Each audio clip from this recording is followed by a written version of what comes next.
Welcome back to another episode of How to Clean Wedgwood Jasper Ware. All these videos and their accompanying posts can be found at greedylobster.com. If you've been collecting Wedgwood for any period of time, you're going to have a number of broken pieces in your collection. And today we're going to talk about how to repair those broken pieces. And I got the idea for this from the book Wedgwood ABC, but not middle E, by Harry Buten of the Buten Museum. And in here it talks about to repair breaks, the easiest glue to use is a polyvinyl acetate such as Elmer's Glue All. That's right, Elmer's Glue All. The same stuff that you used when you were in grade school. Right here. What you want to do is use just a little teeny tiny bit of it, because you don't want any of the glue or very little of the glue to ease out through the crack once you're done. You'll see repairs a lot of times where the glue is slopped all over everything. But with this, even if it does get all over, it is water soluble and you will be able to wash it off. So the first thing I like to do on pieces, you see here, nice little candlestick got busted off. What I did already is I took a blue magic marker and I colored that so that if when you put this on, you're not going to see any white that's coming through. At least if it's blue, it's a little bit darker than the original blue color on the outside, but it's close enough so if you see just a little bit of that coming through, you're not going to notice it so much. So all I do is I take this little marker and I just dab it on here, covering up just the white. Just stay on the white area. Try not to get any on the blue.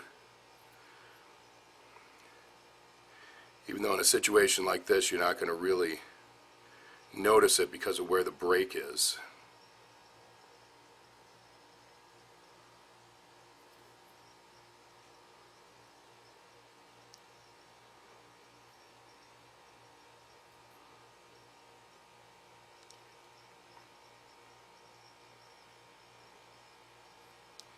And once you got that all done, I'm going to set this to the side for a second and take a look at this St. Louis shaped sugar box that I have.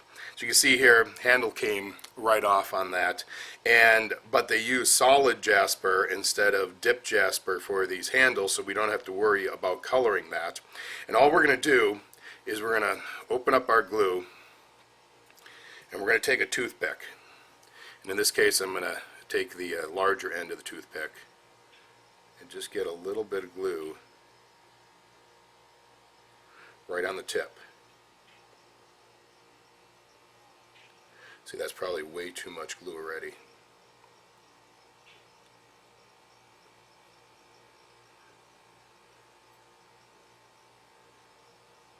So that was enough for both sides.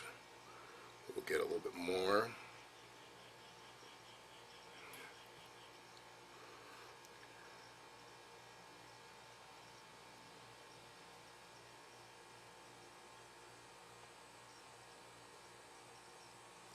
Kind of smear it around, but again, kind of keep it back from the edges a little bit.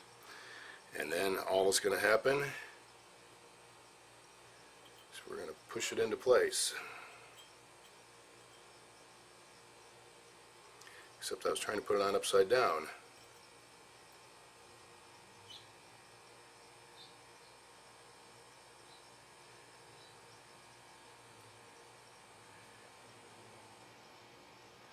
Oh. See, we got a little bit coming out there, so we'll take the other end, oops, and we're just going to hold it in place there for a little bit. We'll let that ooze out and I will clean it off as we're talking.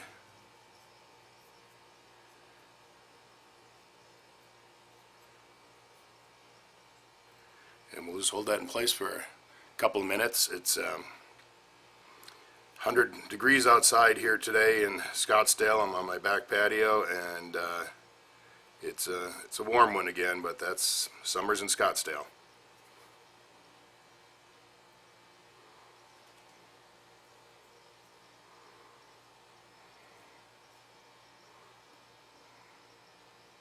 And as you can see, that crack, because there were no chips on it, there was no white inside of it, there was no other problems with it, that crack really cleaned up nicely.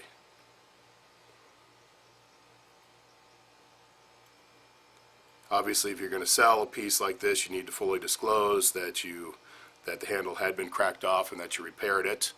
But it's a really nice fix, and it couldn't be any simpler. You probably have the glue in your drawer. On the other side here, somebody had done a different repair, and as you can see, it's I don't know. I even think that they used some sort of metal or something in there. I'm not quite sure what that is, but they painted it after they made the repair. So either way, this one's kind of beat up, but it still looks really nice just sitting on the shelf. So now let's move back to the other piece, and we have all the ink on there to color it. So I'm just going to go directly onto this piece with the glue. A little bit on both. And now we'll smear it around a little bit.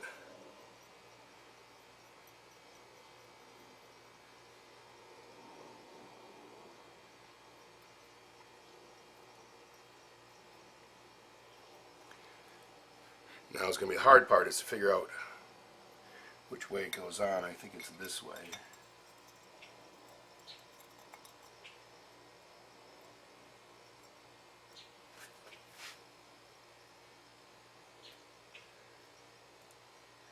Sure is. I can see a little bit of glue leaking out.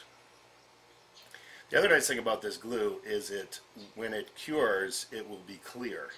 So even if, in this case here, I'm not going to really be able to get underneath there and clean that out. So as it cures, it should be completely clear. If not, I will get in there with a wet rag and I will clean it out. So we'll let this set a few minutes so it can harden up, and then I'll show you the results. Okay, that should have been long enough to let the glue cure. So let's just take a look. Turn it sideways. You may or may not be able to see down in the edge there. I can see a little bit of white because the glue is not quite dry yet. I'm going to clean that up with a toothpick, and then this one again is ready to go on the shelf. And while I was waiting, I also made a repair to one other piece. I have this really nice, cool little campana vase. It can't be more than about 4 inches tall, but unfortunately it lost the finial on the top, and well, actually, I shouldn't say that it came this way, with the finial off, and when I washed it, apparently they had used Elmer's glue to put it on, and it soaked right off, and the piece fell off in my hand.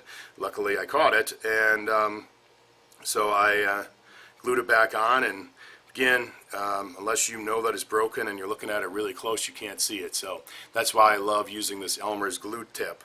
So if you got any questions, you want to watch more of these videos, read any of the blog posts, just again go to greedylobster.com, and I hope you have a fabulous day.